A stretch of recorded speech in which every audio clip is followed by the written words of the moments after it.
제11장 제안. 사람이 친구를 위하여 목숨을 버리면 이보다 더 큰 사랑은 없다. 요한복음 15장 13절. 어느 날 저녁 근위병 병영에서 일어난 일이었다. 홀로 방에 앉아있는 루세라스에게 곁에 있는 램프가 밝은 빛을 던져주고 있었다. 그는 갑자기 노크하는 소리에 곧 일어나서 문을 열었다. 한 사나이가 불쑥 들어와서 말없이 방 한가운데로 다가섰다. 그리고 그는 루세라스 쪽을 향해서 그 얼굴을 감추고 있던 커다란 망토를 벗었다. 마세라스! 루세라스는 놀라서 외쳤다. 그리고 쏜살같이 달려들어 기쁨을 가누지 못하고 그 방문자를 힘껏 껴안았다. 아, 이 사람! 하고 루세라스는 말했다. 도대체 무슨 바람이 불어서 자네가 찾아오게 되었단 말인가? 여하간 반갑네. 지금 그렇잖아도 자네를 생각하고 있던 참일세. 언제나 또다시 만날 수 있을지 아니면 영영 만날 수 없을지 하고 말일세. 이젠 거의 만날 수 없을 걸세. 슬픈 듯이 마세라스는 말했다. 오늘 밤도 목숨을 걸고 온 거야. 그것은 참말이네 하고 루세라스도 슬픔에 젖은 얼굴로 말했다. 자네는 쫓기는 몸이네. 자네 목에는 현상금이 걸려 있어. 그러나 여기서는 자네가 그 괴상한 말을 꺼내기 전에 행복했던 때와 조금도 다름없이 안전하네. 이봐 마세라스, 어째서 옛날같이 될 수 없다는 거지? 나는 자신의 성격을 바꾸는 일도 지금까지 했던 일을 바꾸는 일도 하지 못한다. 그런데 루세라스, 자네에게는 나의 운명이 비참하게 보일지도 모르지만 나는 지금까지 이와 같이 행복했던 적은 없었단 말이야. 행복이라고? 루세라스는 매우 놀라며 외쳤다. 그렇다 루세라스. 우리는 사방으로 얽매임을 당해도 눌리지 않고 당황하는 일이 있어도 아주 실망하는 일이 없다. 황제의 박해는 보통 심한 것이 아니야. 잘 알고 있다. 나는 형제들이 매일 그의 제물이 되고 있는 것을 보고 있다. 매일매일 친구들이 바깥에 나가서는 다시 돌아오지 않는다. 그 중에 돌아오는 자는 자루 속에 담겨진 채로 무덤에 묻히기 위해 돌아온다. 그래도 자네는 행복하다는 건가? 그렇다 루세라스. 나는 이 세상이 전혀 모르는 평화를 가지고 있다. 이 평화는 하늘로부터 부여되는 것이므로 이론 따위로는 알 수 없지. 나는 말이야 마세라스. 자네가 죽음 따위는 두려워하지 않을 만큼 용감하다는 것은 알고 있다. 그러나 나는 자네가 겪지 않으면 안 될 것이라고 알고 있는 그 모든 것을 태연하게 받아들일 각오가 충분히 되어 있는 줄은 몰랐었다. 자네의 용기는 인간의 것이 아니군. 그보다는 미치광이의 용기다. 그것은 신으로부터 온 것이라네 루세라스. 나의 주 예수 그리스도는 세상의 모든 부귀와 명예보다 나에게 있어서는 귀중한 것이다. 본래는 나도 이것을 느낄 수가 없었는데 지금엔 옛 감정은 사라져버리고 모든 것이 새롭게 되었다. 이 새로운 힘에 의지해 나는 나 자신 위에 가해질 가장 심한 박해에도 이겨낼 수 있다. 나로서 예측할 수 있는 것을 말한다면 그것은 박해밖엔 아무것도 없다. 죽을 때의 고통도 알고 있다. 그러나 나 자신 속에 있는 강한 신앙을 지우게 할 수는 없다. 나는 괴롭다 하고 루세라스는 슬픈 듯이 말했다. 자네의 결심이 그렇게까지 굳은 것을 보니 안타깝기만 하다. 만약 조금이라도 자네에게 결심의 허물어짐이 보인다면 때가 흐름에 따라 자네의 감정 또한 누그러지리라는 것도 기대해 볼 만한 일이지만 전혀 자네는 자네의 새로운 일에 집착이 너무 강해서 영구히 변치 않을 것으로 느껴진다. 신은 내가 최후까지 굳은 결심으로 관철할 것을 원하고 계신다. 하고 마세라스는 열띤 어조로 말했다. 그러나 나는 나의 감정을 이야기하러 온 것은 아니고 그런데 말이다 루세라스. 자네의 도움을 빌리러 왔단 말일세. 자네의 동정과 원조를 부탁하러 말일세. 자네는 언젠가 나에게 우정은 언제라도 베풀어준다고 약속해 주었다. 오늘 밤은 그것이 필요하다.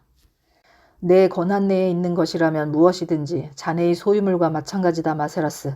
자네의 부탁이란 뭐지? 자네는 죄수를 취급하고 있지? 물론 그렇지. 어린 아이인데 말이야. 내 부하가 조금 전에 한 아이를 붙잡았다더군. 그 아이는 체포하기에는 너무 어리다. 그러나 그도 마찬가지로 황제의 분노를 사고 있다. 그러나 아직 그는 자네의 힘으로 어떻게라도 될 수 있다. 내가 온 것은 루세라스, 그의 석방을 부탁하기 위해서다. 서글픈 말을 하고 있군 마세라스. 자네의 부탁이 그게 될 수 있단 말인가? 자네는 로마 군대의 규율이라든가 충성의 서약을 설마 잊어버린 것은 아니겠지? 자네는 내가 그러한 일을 한다면 서약을 깨뜨려서 반역자가 된다는 것을 모르고 있단 말인가? 만약 자네가 나에게 칼로 자살해달라고 부탁한다고 하면 그것을 택하는 편이 더욱 용이할 거야. 나는 군대의 서약도 규율도 잊은 것은 아니다. 루세라스, 다만 나는 그 젊은이라고 했겠다. 아직 어린아이이므로 그 아이를 죄수로서 취급하지 않아도 되지 않겠는가 하고 생각했던 것이다. 황제의 명령이란 어린아이조차도 포함되고 있는 것인가? 연령에 관계없다. 자네는 그 아이와 같은 또래의 아이가 수없이 죽어간 것을 보지 않았나? 아, 보았다. 마세라스는 그렇게 말하면서 그때 그처럼 통렬하게 그리고 감미롭게 그의 마음을 울려준 노래를 불렀던 그 소녀들을 상기했다. 그럼 그 소년도 죽지 않으면 안 된단 말인가? 그렇다. 라고 루세라스는 말했다. 다만 그가 그리스도를 버린다면 예외다. 그것은 그는 절대로 하지 않을 것이다. 그렇다면 그는 죽음을 서두르고 있는 것이 된다. 법률이 그렇게 되어 있단 말이야. 내가 한 것은 아니다. 마세라스, 내 탓이라고는 여기지 말아주게나. 자네 탓으로는 하지 않는다. 나는 자네가 얼마만큼 엄격한 복종의 의무에 묶여 있는가를 잘 알고 있지 않는가? 자네가 임무를 가지고 있는 한 자네는 자네의 그 임무를 수행하지 않으면 안 되지.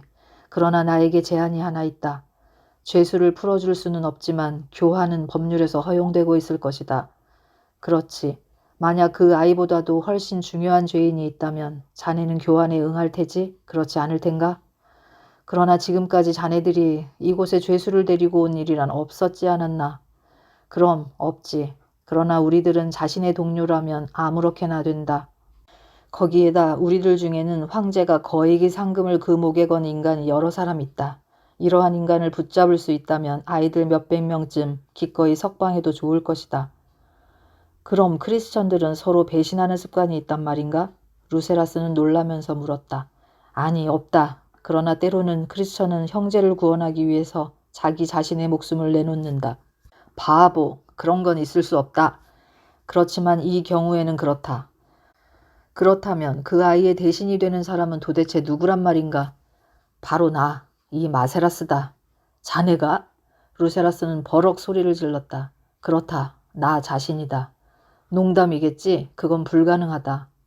나는 진정이다. 내가 이렇게 자네에게로 와서 나의 목숨을 자네의 손안에 넣어놓고 있는 것도 바로 그 때문인 것이다. 내가 이와 같이 큰 모험을 해서 그를 구출하려 하고 있는 것을 알아주기 바란다. 왜 그런지 설명할까? 이 소년 포리오는 옛날 로마 귀족의 혈통의 최후가 되며 한 어머니의 독자 아들이다. 부친은 전쟁에서 죽었다. 세빌리가의 일족이다. 세빌리가라고? 그럼 모친이라고 한 사람은 세시리아 부인인가? 그렇다. 그녀도 카타콤의 피난민이다. 그녀의 전 생활은 이 소년에게 바쳐지고 있다. 매일 그녀는 그를 시내로 내보낸다. 위험한 일이기 때문에 그가 나가고 없는 사이 그녀는 형용 못할 걱정에 잠기고 있다. 그러나 그녀는 그를 항상 곁에 놓아두는 것도 무서운 것이다. 왜냐하면 어린아이에 있어서 치명적으로 해가 되는 습기찬 공기가 그를 죽이지는 않을까 하고 염려한 것이지. 그래서 그녀는 조금이라도 위험이 적은 곳으로 아이를 내보낸다. 그런데 자네는 이 아이를 죄수로 잡았다. 모친은 그 소식을 듣고 지금은 생사의 갈림길에서 헤매고 있다. 만약 자네가 그를 죽이면 그녀도 같이 얼마 안 가서 죽을 것이다. 그리고 금후 로마에서는 또다시 볼 수 없게 될 가장 고귀하고 가장 순수한 혈통이 끊겨져 버리게 된다.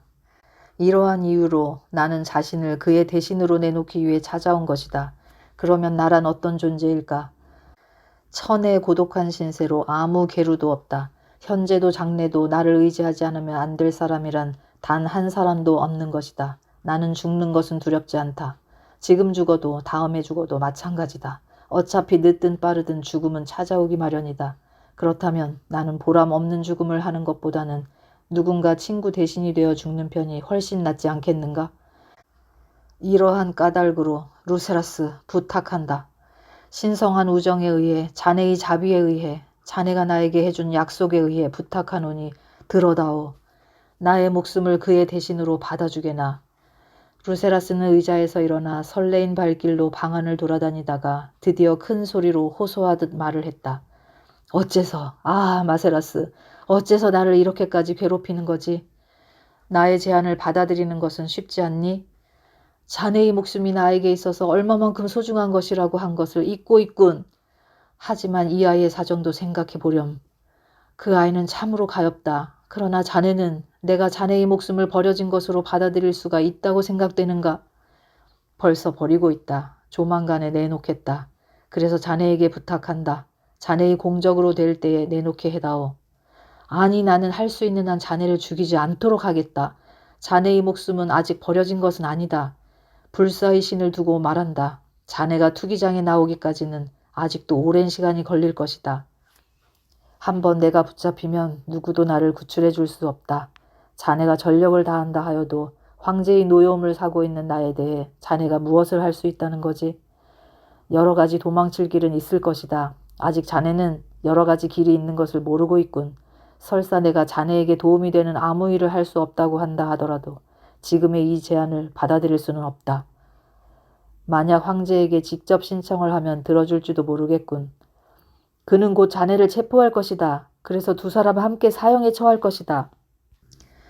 누군가 인편으로 편지를 보내도 좋겠지? 편지는 그의 손에까지 전달되지 않을 것이다. 만약 전달된다 할지라도 때는 이미 늦게 될 거야. 그럼 전혀 가망이 없단 말인가? 마세라스는 슬프게 말했다. 전혀 없지. 그래서 자네는 나의 부탁을 완전히 거절하는군 그래. 오, 마세라스, 어떻게 내가 친구를 죽이는 동조가 될 수 있단 말인가? 자네는 나의 입장을 조금도 이해해주지 않고 있다. 용서해주게나. 자네의 제안이 너무나 무리한 것이기 때문에 어쩔 수 없이 거절하게 된 것이다. 오, 주님의 뜻이 이루어지이다. 라고 마세라스는 말했다. 나는 급히 돌아가지 않으면 안 된다. 이 절망을 가지고 가지 않으면 안 되다니. 두 친구는 말 대신 포옹으로 작별 인사를 나눈 뒤 마세라스는 사라지고 루세라스는 이 제안에 놀란 채로 앉아 있었다.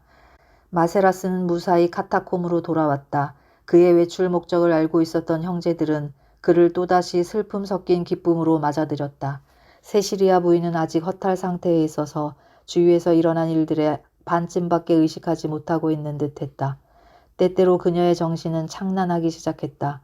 그리고 환상 속에서 그녀가 젊었던 시절의 즐거운 추억에 대해서 중얼대고 있는 것이었다. 그러나 그녀가 카타콤 안에서 보냈던 생활, 번갈아서 오는 희망과 공포, 환희와 비통, 항상 떠나지 않는 불안, 그리고 그 장소의 답답한 공기가 그녀의 심신을 함께 지쳐버리게 하고 말았던 것이다. 그러나 그녀의 섬세한 성질은 이와 같은 박해 속에서도 이겨내고 있었지만 이 최후의 일격으로 그녀의 인내 한계가 깨뜨려져 버린 것이다. 그녀는 그 충격에서 일어설 수가 없었다. 그날 밤 그들은 그녀의 베갯머리에 모여 있었다. 시시각각으로 그녀의 원기는 이뤄져 가고 있었다. 호흡은 느리지만 확실한 발걸음으로 그녀에게서 사라져가고 있었다. 그녀의 죽음의로의 추락은 설사 그녀의 아들이 돌아왔다고 해도 멈추게 할 수는 없다고 여겨졌다. 그러나 현세적인 판단력은 그녀를 떠나고 현세적인 감각은 약화되어 가고 있었지만 그녀가 만년에 지니게 된 하나의 열정은 쇠약해지지 않고 그녀를 지탱하고 있었다.